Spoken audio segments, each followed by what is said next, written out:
What I've got for you today is a best-of-3 series of StarCraft 2, a Zerg versus Protoss, where in game number 1 we find ourselves on the map site Delta. Now, spawning here in the top left-hand corner, starting off the game by sending out a probe right at the very beginning, we have none other than Classic. His opponent in the opposite corner with the blue Zerg drones, likewise also from South Korea, he goes by the name of Solar. Just sending that probe right at the very start of the game to be as annoying as possible, right? Protoss players, they really enjoy being annoying. Basically what they try to do in the morning, this is what I imagine, okay? A lot of Zerg and Terran players, they will have like a breakfast, right? Protoss players don't really do that, no. They just start, well, maybe they will have like a slice of cheese or something like that, but they will start by reading the big Protoss book of BS. I don't know if I can swear. I might get demonetized. We can't swear, but I think that's what they do, yeah. And this is on page 1. When the game begins, send out a probe as quickly as possible. Try to make sure that you block your opponent's expansion. And on this particular map, the map is actually small enough to the point where I believe even a 15 hatch from the Zerg would get blocked. So I guess you could go for a 14 hatch instead. But at some point, you should probably just settle for going for a 16 hatchery over here at the third base location instead. Anyways, Classic, of course, does not necessarily play the spiciest style in StarCraft 2, so I don't think it's really going to matter all too much. But the main downside, whenever I play Zerg, I find it very annoying whenever my natural expansion gets blocked. I'm forced to go for the third base first, and then the opponent goes for a Twilight Council-based opener. 9 times out of 10 in the current meta of SC2, we do see that Stargate style with Oracles in this matchup, but yeah. If you're gonna go for a Twilight Council based play, I think this is the ideal start.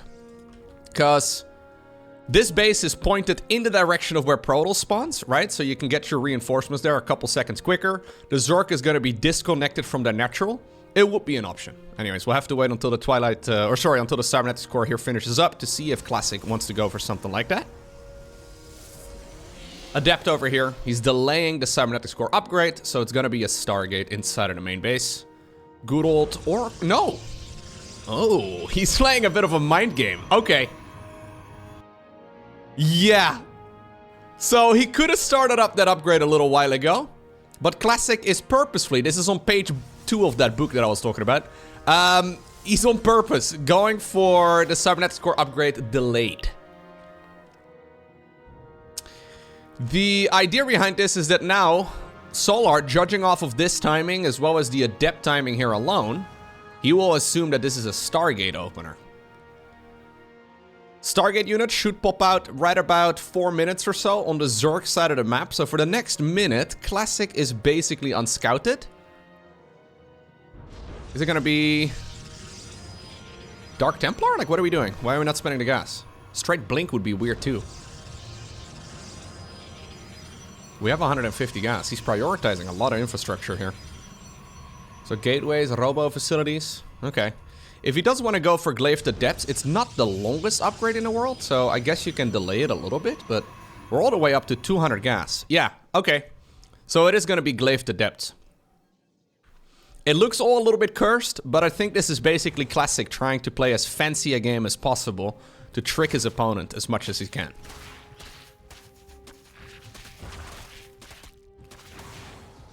Loses an Adept over here, though. That does actually kind of suck. There's a few tells right here for Solar. First tell is when he doesn't see an Oracle. So that one should be spotted right about right now. Second tell is the fact that there is no third base. Stalker is also a little strange. Generally speaking, we see Adept into Adept. Adept into Stalker is not unknown. But the thing is, Classic also likes to go for this like weird double Stargate Tempest build. I've seen him do that a couple times. He doesn't have to commit that hard, by the way. Okay, now the additional Adepts do get spotted. Stalker is going to be used over here together with that Prism to snipe this down. So now, well, Solar obviously knows that this is no longer a Stargate opener, because that robo facility would be a little bit funky. He still decides to go for Spores, though. Yeah, no, he's actually not sure about this at all. I mean, he's seen a lot of Adepts. He's seen... Maybe this is also, like, there could be a Dark Templar follow-up. So 440 Spore Crawler usually means you're a little scared of Dark Templar, but third Nexus on the back it is. Adepts are going across the map. And this is gonna hit pretty hard. So this is not the fastest possible Adept timing, but it's one that's very tricky. Because how in the world is Solar gonna be prepared for something like this? Well, so far he's doing an amazing job actually microing against this. Drones from the main base do get pulled to the low ground. Considering this has been a reaction from him, right? Losing only 3 drones up to this point is kind of amazing. But it's not over yet. Obviously, at this point, the drones have been running around quite a bit too, so there's not that much mining. Queens in the natural expansion still available. Okay. I don't think 7 drones is quite enough. Nah, I guess it's fine. It's just that drones can be very quickly rebuilt at this stage in the game. Immortals, by the way, on the back it is. No, just a single one, actually. Okay. Maybe a little afraid. So usually what Zergs do is they will overmake defenses and then counterattack. Especially if you go for the Roach speed research, but Solar has decided to skip that for now in favor of another Roach. So yeah, the Adepts, they're gonna get shut down for the most part at this point. Still though, a lot of workers actually in the end. Yeah. Not a game-winning amount of worker kills, but still a good amount for sure, and it's not even over yet. We are gonna go for Immortal number 3. So I thought the first one was made actually just to defend against a Roach counterattack, but at this point, we may as well line it up with a little push. Yeah, gateway number 5 and 6 are coming up. Zergling here. Yeah, what do you scout, right? Like, this is tricky. So the Immortals are hiding in the natural expansion. Purposefully not being shown right here to the Zerg.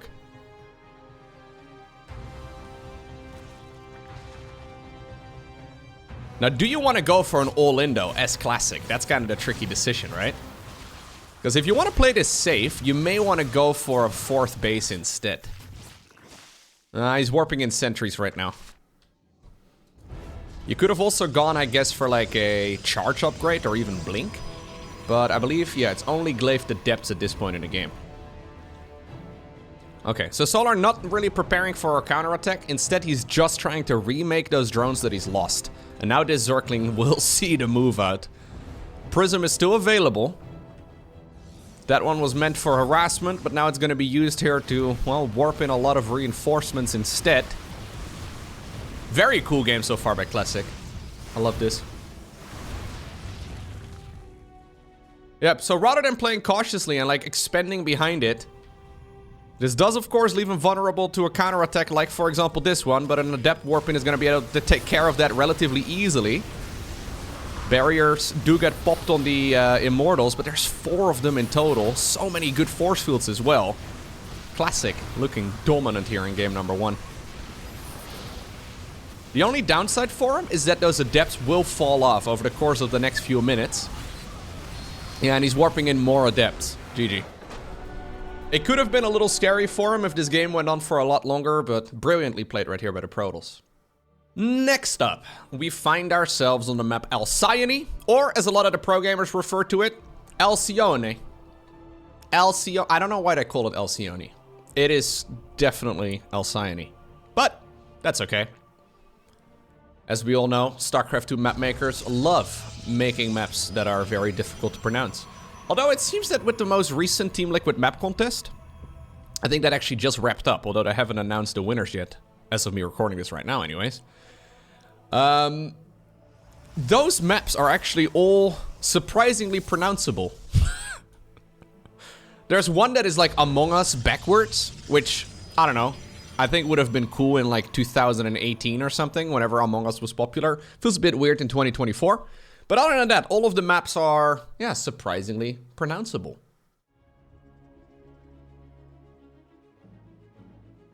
What are we doing, Mr. Classic? Ah, we're just checking. Yeah, Solar has been very fond of going for the gold base first on this map. On Alcyone. But not the case.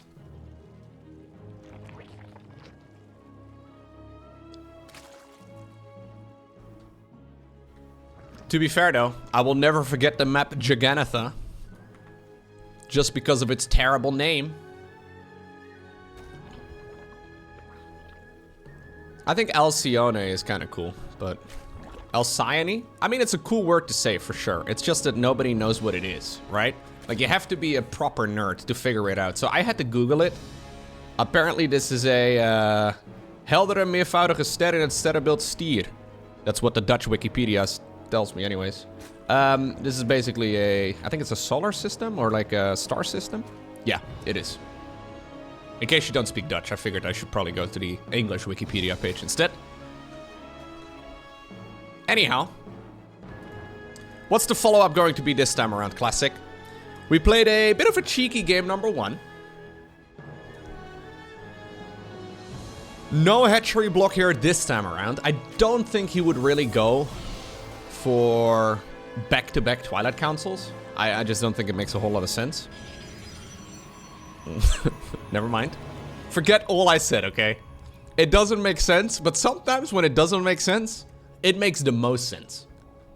Yeah, because your opponent also thinks that it doesn't make sense, and if your opponent believes that it doesn't make sense, maybe it does make sense.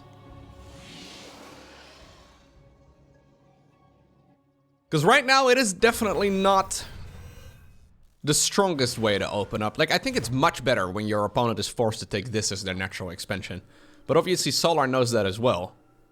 So there's a good chance that Solar at this point is thinking, oh, well, it doesn't look like it is a Adept opener this time around, and then it turns out to be one. It is Adept into Stalker. Yeah, it's not gonna happen, man. You can micro that Stalker for a long while if you want to, but...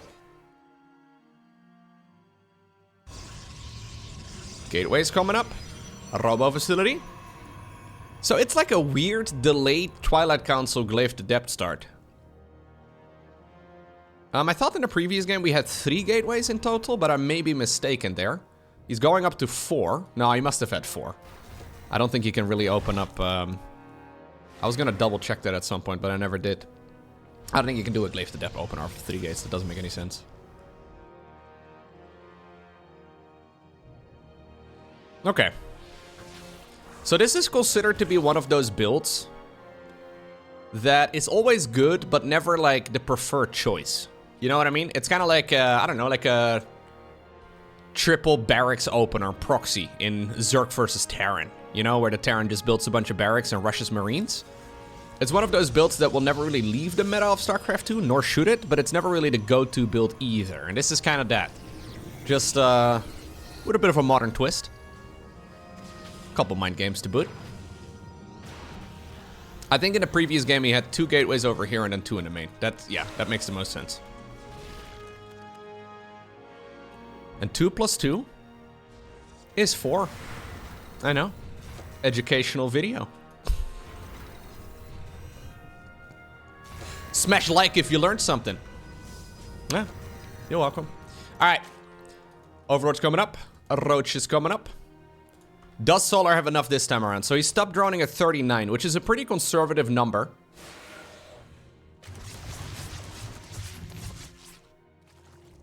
One thing Serral very frequently does is actually complete the wall off instead. Kind of like it's a Protoss versus Protoss. I think that's really strong. Okay. Zerg army distracted towards the main base. Warpin in the main base too. Queen's taking a bit of a beating. Adepts do get cancelled as far as shading goes towards the natural. Much better so far though here for Solar. Well, it started off pretty strong as well in the first game, and then he still ended up losing like 24 workers, it seemed. I feel like the Adept, or the 4 Adepts that were inside of the Prism, they ended up dealing more damage than the main army did. Immortals once again on the back of this, by the way, together with a 3rd. One really large difference here for Solar is that he does not have a lair. So without a lair, what are you gonna do? He actually took way too much damage for somebody who's not at lair tech. So I think these little mind games of Classic, like there's probably a few more that I'm not quite highlighting here, but these little mind games of Solar are, or of Classic rather, are working out.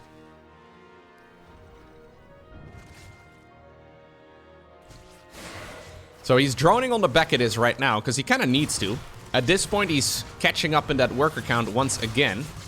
But over the last couple minutes, it's been mostly Classic who's had the higher worker count. Now, losing the Prism would be a disaster. Don't fly it into the... Okay. Into the Spore Crawler. Just go home, man. No, just... He wants to do what he did in the previous game.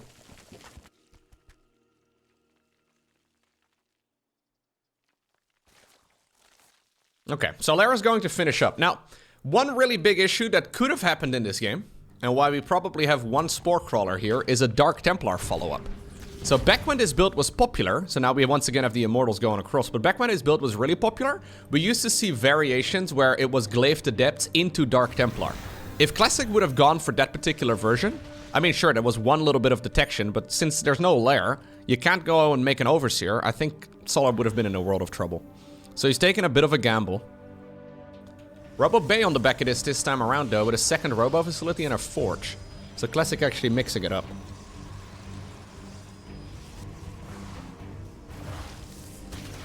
Solar's been playing a lot against Hero lately. He's like, yo, bro, I guess I'll go check. You never know. Well, this base is not going to happen. Sorry. Whenever there's a unit in the wall off, I gotta take that as an opportunity to roast. One of my favorite Protoss players in the world. Mr. Hero. Yeah. Surprisingly enough, though, Classic did not go for the same follow-up now. It's a bit funny, because you would imagine that in this case, since he did a lot of damage and the lair was so late, a follow-up, yeah, that was similar to the one in game 1 of this series would have been incredibly nice. One Immortal, for some reason, on the wrong side. Animation cancelling right there by Solar gone wrong. Prism should really just be coming back home. Okay. Disruptors on the production tab. Blink coming up. +1 ground weapons here researching too. So there will be a timing attack from Classic. It's just a different one than what we saw in the previous game. Solar in the meantime trying to rely on good old Roach Ravager Ling Bane. Which is a pretty mediocre unit composition, if I'm being honest with you. It used to be much better. But now it's not. Please, can you tell me what? Well, the reason is that they decided to reduce the damage of the Baneling together with the HP of the Baneling. So glad you asked. Elsa? I think that's the name. I don't know. Anyways, maybe it's Anna, actually. I think it's Anna. Anyhow. I've seen that movie once. A long time ago. We have a little bit of double-pronged harassment over here. Okay, Disruptor Nova goes far forward. This one does get denied in the end. Banelings do have their centrifugal hooks upgrade finishing up in about 5 seconds. Basically after the fight ends, but it might just still be enough right here for Solar. Yeah, Classic losing a lot of his important units. I don't think I love this follow-up right here. So Classic decided to mix it up a bit. But he was in a perfect opportunity to do the exact same move that he did in the previous game once again too. Solar just sniffs it out and he immediately went for the kill. He may just have done enough damage here. Yeah, he's doing enough damage here.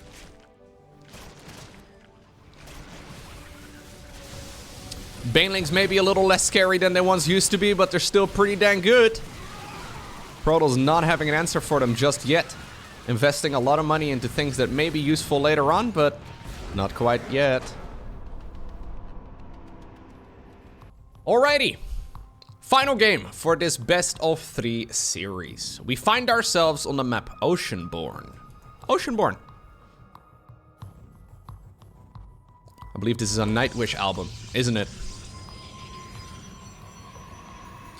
You can always remember that this is a Maris map.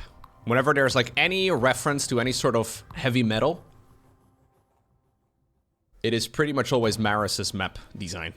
She pretty much always names her maps after some sort of heavy metal. Anyways. Heavy metal? Oh no, I don't want to get into this debate again. I'm assuming Nightwish, I would consider it heavy metal, but I know there's a lot of heavy metal connoisseurs out there that may very well not. I don't want to start an argument with the heavy metal elitists. Okay, we don't want to do that. Basically, the songs with the heavy guitars and the drums. Okay, That's the genre of music I'm talking about. 15 hatch first right here from Solar. So, no way to get that natural expansion blocked. Do you think Classic is gonna go for a Twilight Council 3 games in a row? I mean, I didn't think he was gonna do it once. I definitely didn't think he was gonna do it twice. And it worked out really well. You know, in a weird way, like, StarCraft 2 strategies can be... No, that's not what we're doing, I don't think. They can be circular to a point where, like, builds don't get played anymore because the opponents have gotten too good at playing against it. So I think the Twilight Council is a pretty good example of that. Zerg players basically had to deal with Glyph Adept for a very long time in almost every game, and then they got so good at defending against it that Protoss players didn't bother with it anymore. And now that they haven't bothered with that build very much over the last couple years, it may just accidentally have become good again, you know? Like right now, every Zerg at this level is very good at dealing with oracles. So maybe that's why Classic is switching it up a little bit. Although this could be an oracle proxy. Anyways, I'm just saying, like, there's a chance that a strategy will fade out of popularity for a little while, only for it to come back like a half year later, because a lot of those responses are razor thin. Like, you need to be very tight with your defense, and Solar may just not have played against Glyph Adept for a little bit. It is going to be a proxy Stargate. Now, what should you proxy with the proxy Stargate? Oracle is the only thing that makes sense. It is a little different, though, this time around here from the Protoss. It's Adept into Adept. Void Rays would be very strange, but technically a possibility. Phoenixes would make no sense. Tempest, Carrier, also does not make a lot of sense. The thing about Void Rays, though, is like, if you're gonna make Void Rays, yeah, why would you not just make them in the main base? Because it's not like it's really going to... I guess you could swoop in and shoot lasers all of a sudden, but then you would have to save up quite a few. I don't know. It's gonna be Oracles. Solar not bothering, by the way, sending the Overlord into the main base. So, maybe this is gonna work out for him. Standard earliest timing for a Spore Crawler would be right now, 3:35. I think Solar delays them for a little bit, leaning onto the Queens earlier on instead. Okay, Classic does get a few Zerglings. Looks like we're saving up Oracles. How many do you save? 2, right? Since you 2-shot a worker? No reason to save up 3. Nah, you should always save up 2. It's weird, though. We don't really see this all too often. Okay, yeah. So we're gonna move at 2, but he's making a third on the back of it. So basically what he's gonna do is point his lasers onto the drones. Kill this, that. Duck, duck, duck. Oh. A little bit of a misfire. Oh, God. That was a bit ugly. Adepts in the meantime moving forward over here. They're also not quite microed perfectly, but... I think he could have had like 16 drones. 12 is still really good, though. Oracle number 3 showing up right now in the natural expansion. Oh, God. Really? Okay. Classic. That was actually very sloppy, but he doesn't get punished for it. So, 15 kills. For the cost of, yeah, 4 Adepts and an Oracle. I think that's pretty good. Not quite perfect control right there from Classic. Makes you wonder why we shouldn't... Ooh, okay. Jeez, you could have done one little step further forward. Makes you wonder why we, yeah, don't really see these sort of proxies more frequently, but... Small little mistake. Lair coming up right now on the back of this. Solar trying to redrone any of those lost workers. Loses even more, though. Oof.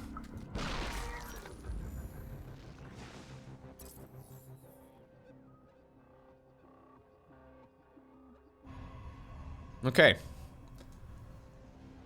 So we're just pretending like this is a pretty normal game now.